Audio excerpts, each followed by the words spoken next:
Hello, good morning everyone. 12 अगस्त के current affair discussion में आपका स्वागत है और डिस्कस करते हैं आज के इम्पोर्टेंट एमसीक्यूज। आज का पहला इम्पोर्टेंट प्रश्न है, सितंबर 2025 में आयोजित होने वाले अंतर्राष्ट्रीय पांडुलिपि विरासत सम्मेलन का मुख्य उद्देश्य क्या है?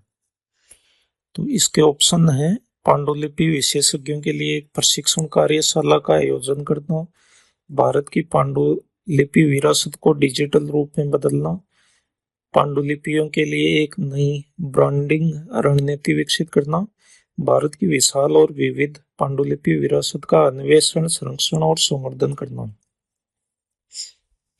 क्या ऑप्शन होगा इसका? तो इसका आंसर हो जाएगा डी, भारत की विशाल और विविध पांडुलिपि विरासत का अन्वेषण, संरक्षण और संवर्धन करना।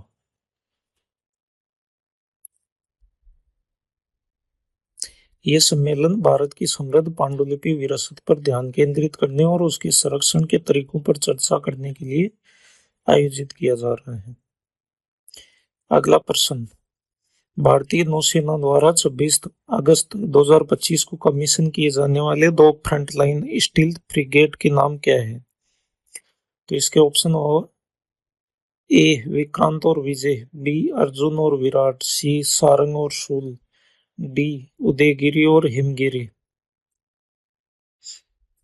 तो इसका सही आंसर हो जाएगा आंसर डी, उदयगिरी और हिमगिरी।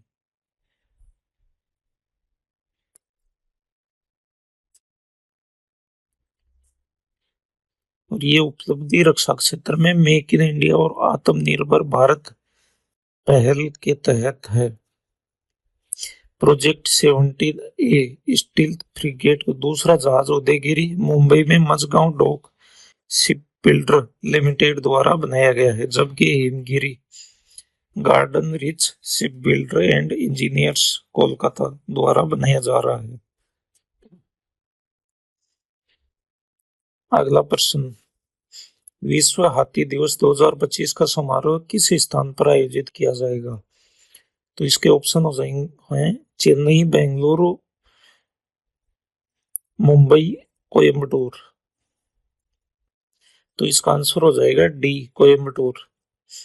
विश्व हाथी दिवस 2025 समारोह का आयोजन 12 अगस्त को तमिलनाडु के कोयम्बटूर में किया जा रहा है।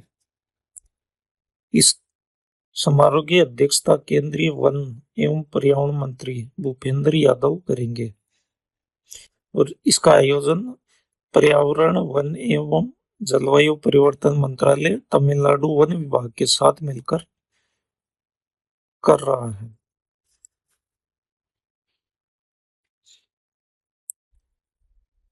अगला प्रश्न है, भारत की भाला फेंक खिलाड़ी अन्नू रानी ने भुवनेश्वर में विश्व एथलेटिक्स कॉन्टिनेंटल टूर में कौन सा पदक जीता है? तो इसमें ऑप्शन है, ए कांस्य, बी कोई पदक नहीं, सी रजत, डी स्वर्ण पदक।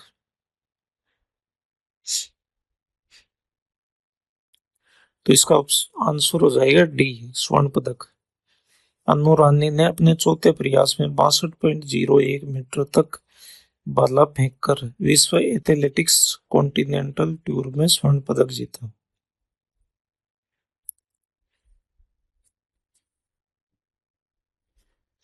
अगला प्रश्न है, भारत की सबसे लंबे रूट वाली वंदे भारत एक्सप्रेस का उद्घाटन किन 2 शहरों के बीच किया गया है?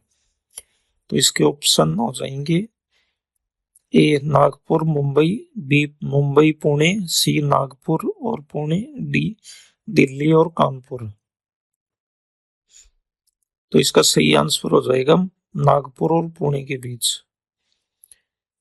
प्रधानमंत्री नरेंद्र मोदी ने नागपुर से पुणे के बीच भारत की सबसे लंबी रूट वाली वंदे भारत एक्सप्रेस का उद्घाटन किया। ये ट्रेन लगभग 881 किलोमीटर की दूरी तय करेगी। अगला प्रश्न है, सांसदों के लिए नवनिर्मित बहुमंजिला फ्लैटों के 4 टावरों का नाम भारत की किन 4 महान नदियों के नाम पर रखा गया है? तो इसके ऑप्शन है, ए ब्रह्मपुत्र, सिंधु, महानदी, कावेरी।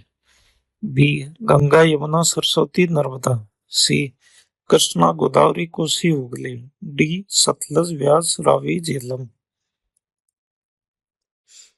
तो इसका आंसर हो जाएगा कृष्णा गोदावरी कोसी और हुगली।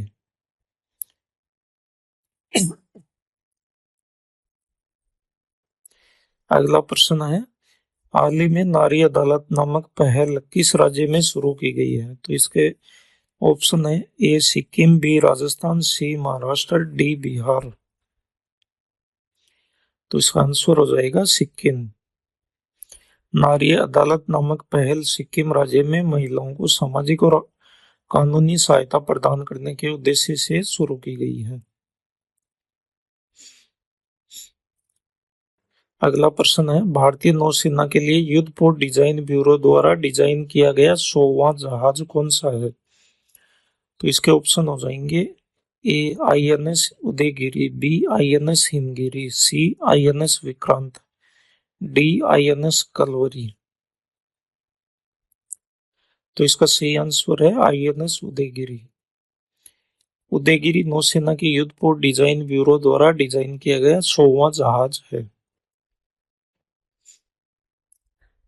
अगला प्रश्न है, खेलो इंडिया अस्मिता फुटबॉल लीग का उद्घाटन किस राज्य में हुआ?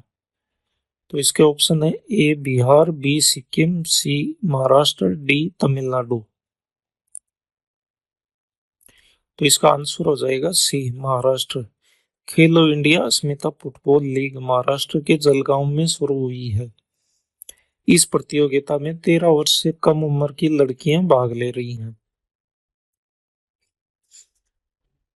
अगला प्रश्न है, अंतर्राष्ट्रीय पांडुलिपि विरासत सम्मेलन किस ऐतिहासिक घटना की 132वीं वर्षगांठ के उपलक्ष्य में आयोजित किया जा रहा है? तो इसके ऑप्शन है, ए भारत का प्रथम स्वतंत्रता संग्राम, बी स्वामी विवेकानंद का शिकागो भाषण, सी गांधी जी का दांडी मार्च, डी जलियांवाला बाग हत्याकांड। तो इसका आंसर हो जाएगा बी स्वामी विवेकानंद का शिकागो भाषण। सम्मेलन का आयोजन 11 सितंबर 1893 को विश्व धर्म संसद में स्वामी विवेकानंद के ऐतिहासिक भाषण की वर्षगांठ के उपलक्ष्य में किया जा रहा है।